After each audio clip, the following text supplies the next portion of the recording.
मैंने अभी दौसा लोकसभा में सवाई माधोपुर करौली में घोषणा की थी कि अगर सीटें हार गया तो मैं मंत्री पद छोड़ दूंगा। आप लोगों ने परवाह नहीं की, सीटें हार गए और हमको मंत्री पद छोड़ना पड़ा।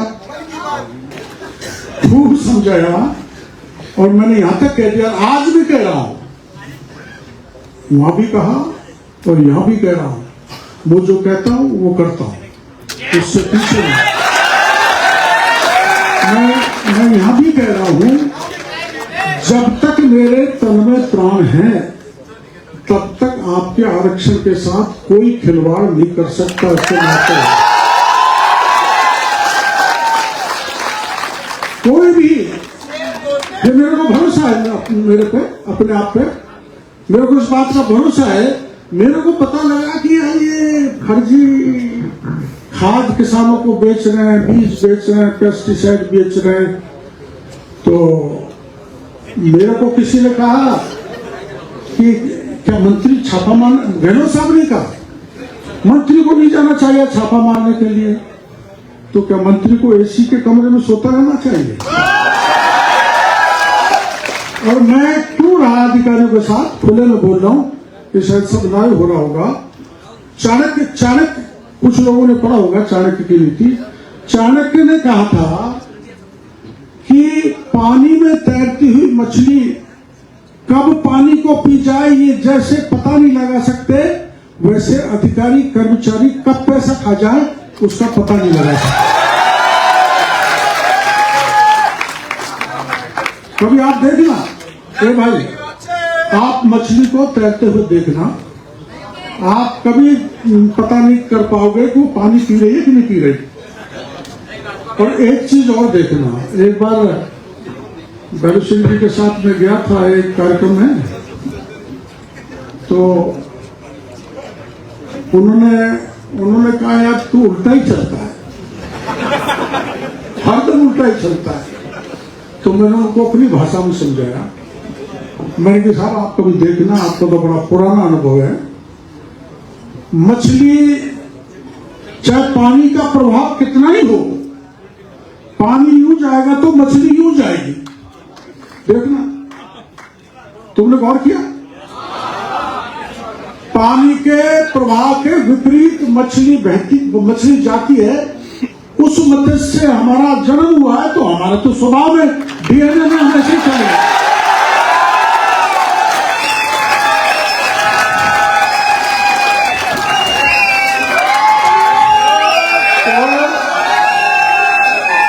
तो ये बात ध्यान रखो, ये मत्स्य भगवान है,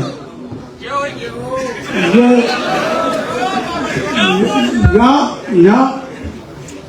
यहां से हमारा जन्म हुआ। तो मैं इस बात का ध्यान रखना चाहिए। कमी समाज जातियों में ऐसा होगा कि जिन्होंने प्रलय से दुनिया को बचाया, उसकी हम संतान है। और किसी पे कभी भी कैसी भी मुसीबत आ जाए, उसको बचाने की जिम्मेदारी आप सब की होनी चाहिए। किसी गरीब पे, दीनहीन पे, कमजोर पर। मैं एक बार लोकसभा का चुनाव लड़ रहा था 89 में, तो मेरे को एक महिला मिली, उसके 3 बेटों को डकैतों ने काट के मार दिया। उधर करौली साइड के बच्चे जानते होंगे। और किस बात पे? वो परिवार के एक बच्चे ने, देखो आप ध्यान से सुनना, ये मजाक की बात नहीं, पुलिस को सूचना देती कि भगवान सिंह गुजर डकैत यहां पर आता है। तो डकैत को बात पता लग गई। ये सच्चाई है, ये सच्चाई है। अपने करौली के एक गांव की, मालियों का गांव था, तो डकैत ससेरी, हाँ एक बच्चे ने ध्यान रख, ससेरी, और ससेरी गांव में दिन दहाड़े जब पता लग गया डकैत को, तो गदासा लेके अपने साथ गया। गांव खाली हो गया, माँ बाप के सामने बेटे को काटा गदासे से, फिर दूसरे को काटा। कैसा दृश्य होगा आप अंदाज लगाओ कैसा। जब तीसरे को काटने लगा, टूक टूक करने लगा, तो माँ बाप उस डकैत के पैर में पड़ गए। उन्होंने हमारे बुढ़ापे में हमारी सेवा करने के लिए हम भीख मांगते, उस बच्चे की माने झोली भी हम भीख मांगते, बुढ़ापे में हमारी सेवा के लिए एक बेटा तो छोड़ दो, लेकिन माँ बाप के ठोकर मार के उसने तीसरे का भी काम तमाम कर दिया। मैंने प्रतिज्ञा की, चुनाव चल रहे थे, कि इस परिवार के साथ जिस व्यक्ति ने अत्याचार किया है, या तो इस डांग में डकैत रहेंगे या डॉक्टर किरोड़ी लाल का कानून चाहिए। मैंने बहुत पीछा किया, हमारी सरकार थी, मुख्यमंत्री हमारे थे, मैंने कहा वो डकैत को मारो, गिराओ, लेकिन मैं आप जैसे 5000 लोगों को बीच में हाथ में बंदूक लेकर डांग में घुसा, बिहारों में घूमा, 15 दिन तक घूमने के बाद ही किताबों में, मैं कोई वैसी कहानी नहीं सुना रहा आपको, ये मीडिया में छपा। 15 दिन बाद उस डकैत को हमने तो नहीं मारा, पर हमारा दबाव इतना पड़ा, मार तो हम भी सकते थे, लेकिन हम पे 302 लग जाता। पुलिस ने हमारी उपस्थिति में उस डकैत को ढेर कर डाला, और मैंने सरकार से मांग की कि जहां इसने अत्याचार किए, तो आप तैयार रहोगे तो ऊपर वाला आपकी मदद करेगा, इस सेवा का परिणाम। मैं अब सरकार में हूं, आपको पता है, और सरकार में कभी जानते थे कि कृषि मंत्रालय कैसा होता है? पता लग गया ना। मैंने किशनगढ़ में मारे छापे पटेलों, तो मैंने वहां देखा 1 कट्टा 2000 का डीएपी का चेक किया, वहां तो डीएपी नहीं, कुछ नहीं था, वो मार्बल का चूरा, मिट्टी सीमेंट मिला के गोल गोल बना दिया।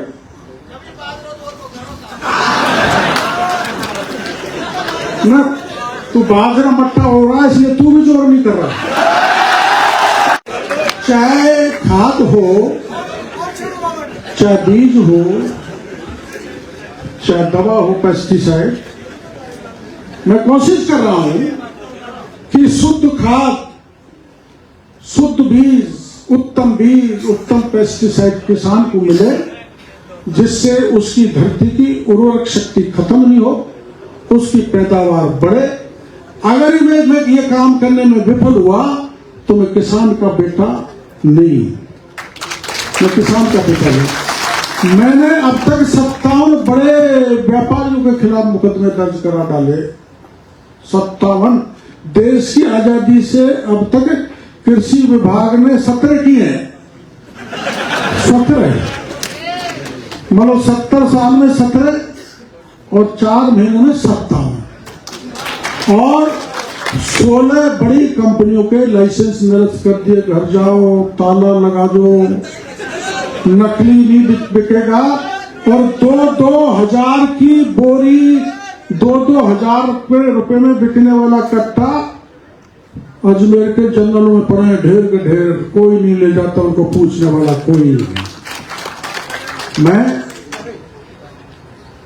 मैं जानता हूं जो किसान नेता राजनीति में रहे, चाहे सरदार वल्लभ भाई पटेल हो, चाहे चौधरी चरण सिंह हो,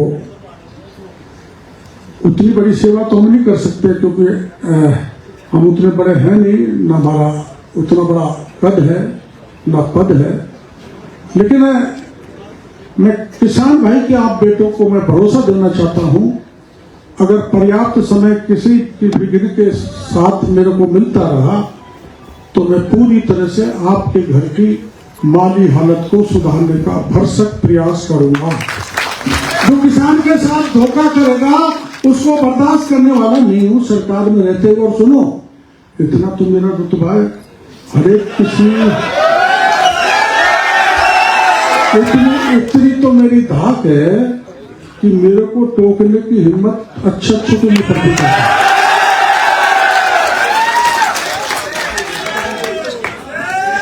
इसलिए मैं आपसे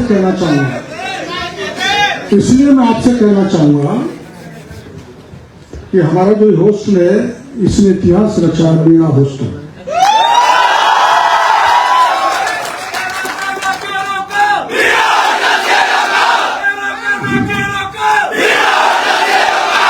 उन्होंने अच्छे अच्छे अधिकारी निकाले हैं, बहुत अच्छा अनुशासन उस छात्रावास में है, और कई छात्रावास के लड़के हमको मिलते हैं। मैं गया वहां सवाई माधोपुर में, तो वो मेरे को कहने लगा डीएसपी में साहब मैं उसी छात्रावास से पढ़ा हूं, उदय सिंह जी। ऐसे अधिकारी की एक फैक्ट्री सबसे बड़ी, शायद किसी जाति का ऐसा छात्रावास इतने बच्चे अधिकारी नहीं बनाते होंगे जितना मीणा छात्रावास में बनाने का काम।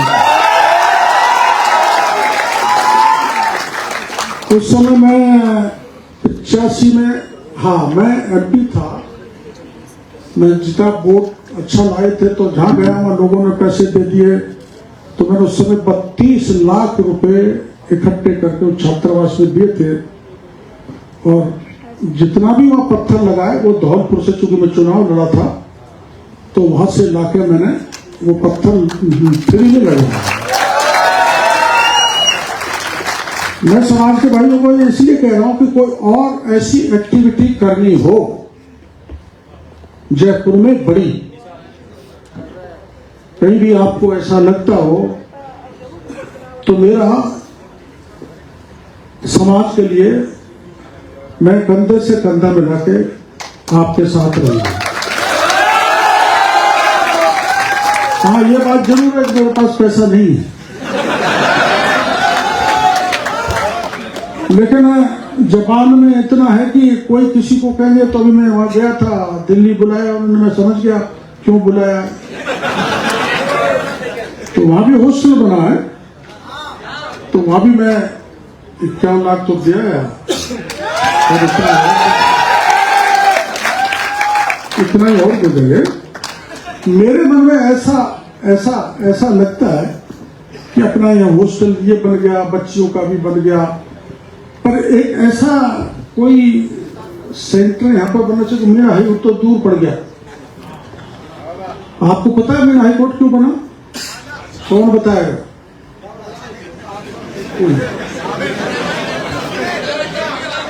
मैं बताऊं? ना, समाज के लिए तो हॉस्टल भी जरूरी है, पर हाईकोर्ट जरूरी क्यों है? ऐसा है, अपना जो आदिवासियों की सामाजिक परंपरा है वो पंच पंचायत की है। जैसे हरियाणा में खाप पंचायत करते हैं, वैसे अपने पंच पंचायत करते हैं। आदिवासियों में क्या होता है? आदिवासियों में भी कोई नाम दे रखा है, नहीं कुछ नाम दे रखा है। हाँ।